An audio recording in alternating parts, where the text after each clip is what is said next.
আপনি কি কখনো এমন অনুভব করেছেন কি আপনি অনেক একা? আপনাকে কেউ বোঝে না, আপনার কষ্ট কেউ দেখে না।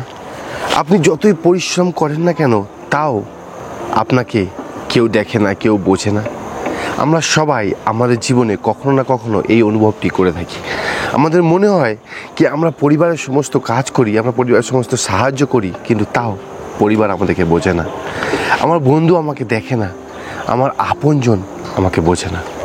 অনেক সময় আমরা অনেক একা অনুভব করি, কিন্তু আমি আপনাদেরকে একটি সত্য স্মরণ করাতে চাই।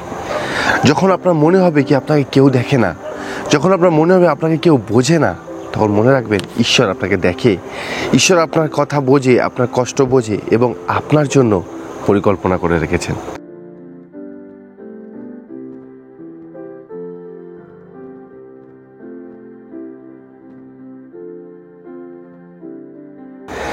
সকলকে জয় যিশু বন্ধুরা, আমি জয় মণ্ডল আপনাদের সকলকে আবার স্বাগত জানাই আমার ইউটিউব চ্যানেলে।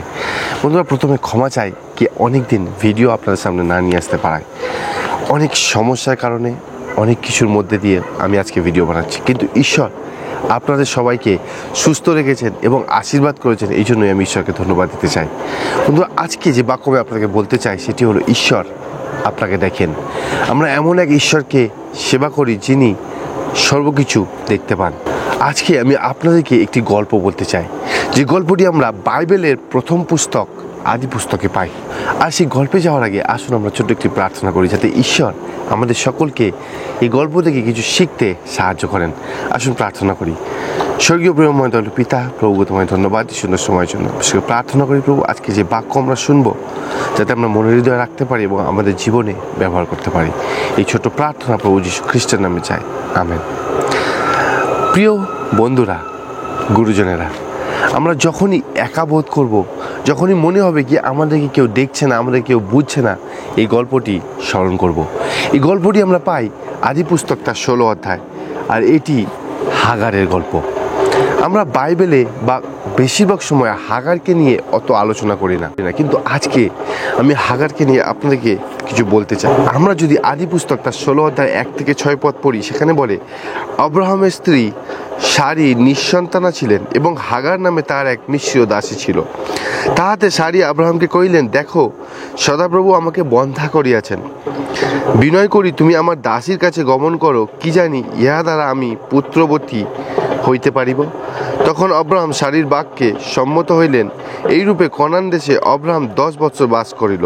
আব্রাহামের স্ত্রী সারি আপন দাসী মিশ্রিয়া হাগারকে লইয়া আপন স্বামী আব্রাহামের সহিত বিবাহ দিলেন। পরে আব্রাহাম হাগারের কাছে গমন করিলে সে গর্ভবতী হইল এবং আপন গর্ভ হইয়াছে দেখিয়া নিজ কর্তৃকে তুচ্ছ জ্ঞান করিতে লাগিল। তাহাতে সারি আব্রাহামকে কহিলেন, আমার প্রতি কৃত এই অন্যায় তোমাতেই ফলুক।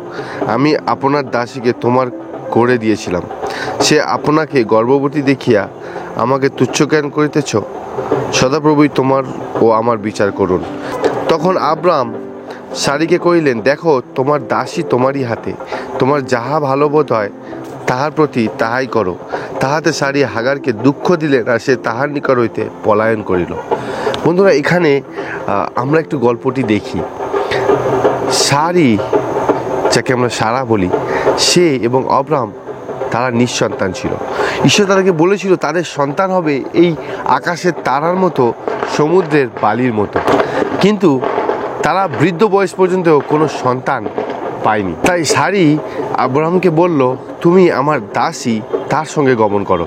তার সঙ্গে বিবাহ দিল হাগারের সঙ্গে, এবং হাগার যখন গর্ভবতী হইল তখন সারি হিংসা করল এবং সে হাগারকে দুঃখ দিল। অনেক সময় আমাদের জীবনেও এরকম হয়ে থাকে, আমরা সাহায্য করি কাউকে, কিন্তু সেই ব্যক্তি আমাদেরকে দুঃখ দেয়। সেই ব্যক্তি যখন আমরা সাহায্য করতে আমাদেরকে তুচ্ছ করে, আমাদেরকে দেখে না। ঠিক যেমন সারি এবং আব্রাহাম হাগারের সঙ্গে করেছিল, এবং সেই সময় হাগার সেখান থেকে পালিয়ে গিয়েছিল। হাগার একজন দাসী ছিল, তার কাছে কোনো ক্ষমতা ছিল না, এবং আব্রাহাম এবং তার স্ত্রী প্রথমে হাগারকে ব্যবহার করলো এবং তাকে পরে তুচ্ছ করলো। যখন হাগার সেখান থেকে পলায়ন করেছিল, সে পালিয়ে গেছিল, সে প্রান্তরে একা বসেছিল এবং সেই সময় ঈশ্বরের দূত হাগারের কাছে এলো। আমরা যদি বাইবেল খুলি আর পড়ি আদি পুস্তক তার 16 অধ্যায় 7 পদ, সেখানে বলে, পরে সদাপ্রভুর দূত প্রান্তরের মধ্যে এক জলের উনয়ের নিকটে সুরের পথে যে উনয় আছে তার নিকটে তাহাকে পাইয়া কহিলেন, হে সারির দাস হাগার, তুমি কোথা হইতে আসিলে এবং কোথায় যাইবে? তাহাতে সে কহিল, আমি আপন কর্ত্রী সারির নিকট হইতে পলাইতেছি। তখন সদাপ্রভুর দূত তাহাকে কহিলেন, তুমি আপন কর্ত্রীর নিকটে ফিরিয়া গিয়া নম্রভাবে তাহার হস্তের বশীভূতা হও। সদাপ্রভুর দূত তাহাকে আরও বলিলেন, আমি তোমার বংশের এমন বৃদ্ধি করিব যে বাহুল্য প্রযুক্ত অগণ্য হইবে। দেখুন, এখানে হাগার যখন সেই প্রান্তরে বসেছিল, ঈশ্বর হাগারের কষ্ট দুঃখ দেখলো এবং বুঝলো এবং দূতগণকে পাঠালো তার সঙ্গে একটি প্রতিশ্রুতি, একটি চুক্তি করার জন্য, যেই চুক্তি আব্রাহামের সঙ্গে ঈশ্বর করেছিল। সেই একই রকম চুক্তি ঈশ্বর তার দূতগণ দ্বারা হাগারের সঙ্গে করলো আর বলল কি, তোমার শিষ্য, তোমার সন্তানেরা অগণ্য হইবে, তোমার বাহুল্য প্রযুক্ত অনেক বেশি বৃদ্ধ হইবে, তোমার বংশ অনেক বড় হবে। পরে সদাপ্রভুর দূত তাহাকে আরো কহিলেন, দেখো তোমার গর্ভ হইয়াছে, তুমি পুত্র প্রসব করিবে ও তাহার নাম রাখিবে ইসমাইল, যার অর্থাৎ ঈশ্বর শুনেন। আজকে এই ইসমাইলের নাম থেকে আমরা শিখতে পাই কি আমাদের কথা, আমাদের মনের কষ্টের কথা ঈশ্বর শুনতে পান। ঈশ্বর দেখেন, ঈশ্বর দেখেন না এমন কোনোই আমাদের জীবনে নেই। পরে আমরা যদি দেখি কি হাগার ঈশ্বরকে কি বললেন, হাগার উত্তর দিলেন এবং ঈশ্বরকে নাম দিলেন ঈশ্বর দর্শনকারী ঈশ্বর। আমরা 16 অধ্যায় 13 পদ যদি পড়ি, সেখানে বলে, পরে হাগার যিনি তাহার সহিত কথা কহিলেন সে সদাপ্রভুর এই নাম রাখিল, তুমি দর্শনকারী ঈশ্বর। আজকে আমার বিষয় ঈশ্বর দর্শনকারী ঈশ্বর, আপনার ঈশ্বর, আমার ঈশ্বর, যিনি আমাদের সমস্ত কষ্ট, সমস্ত দুঃখ দেখতে পান। তিনি না বলা কথাও শুনতে পান, তিনি না বলা কষ্টও বুঝতে পারেন এবং তিনি আমাদের জন্য সর্বসময় আমাদের সঙ্গে আছেন। যেমন তিনি সেই দিন হাগারের সঙ্গে ছিলেন এবং তার সঙ্গে একটি চুক্তি করেছিলেন, ঠিক আজও আমাদের সঙ্গে আছেন।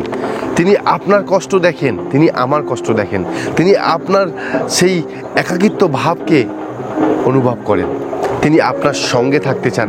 তিনি আমার সঙ্গে আজকে আছেন, তিনি আপনার সঙ্গে আছেন। ঈশ্বর আমাদের সকলকে আশীর্বাদ করুক। আমরা যাতে কখনো না ভাবি কি আমরা একা, আমাদের ঈশ্বর আমাদের সঙ্গে আছে। তিনি আপনাকে এবং আমাকে সর্বসময় দেখছেন, আমি কি করছি, কেমন কষ্টে আছি, কেমন ভাবে আছি। এই পরিবার, এই পৃথিবী যদি না দেখে, মনে রাখবেন আমাদের ঈশ্বরের নাম দর্শনকারী ঈশ্বর, তিনি আমাদের দেখেন। আসুন প্রার্থনা করি। স্বর্গীয় প্রেমময় দয়ালু পিতা, প্রভু গো, আজকে তুমি আমাদের কষ্ট দেখো প্রভু, তুমি আমাদের দুঃখ দেখো, তুমি আমাদেরকে বোঝো, তুমি আমাদেরকে সাহায্য করো যাতে আমরা তোমারই চরণে থাকতে পারি। আমরা যাতে একাকিত্ব ভাব না অনুভব করি, আমরা যাতে হাল ছেড়ে না দিই প্রভু। তুমি আমাদের সকলকে সাহায্য করো, আমাদের পাপ সকল ক্ষমা করো, আমাদের সব সময় রক্ষা করো। ছোট প্রার্থনা প্রভু যিশুর নামে চাই, আমেন। যদি এই ভিডিওটি আপনার উৎসাহ দিয়ে থাকে বা মনে হয় কি ভালো লেগেছে, তাহলে একটি শেয়ার করে দেবেন, লাইক এবং কমেন্ট করে বলবেন কি এই ভিডিওতে আমি যদি কোনো ভুল করে থাকি বা কোনো ত্রুটি থেকে থাকে, তাহলে আপনার কমেন্ট আমাকে সাহায্য করবে আরও পরিবর্তন করার জন্য। ঈশ্বর আপনাদের সকলকে আশীর্বাদ করুন। জয় যিশু।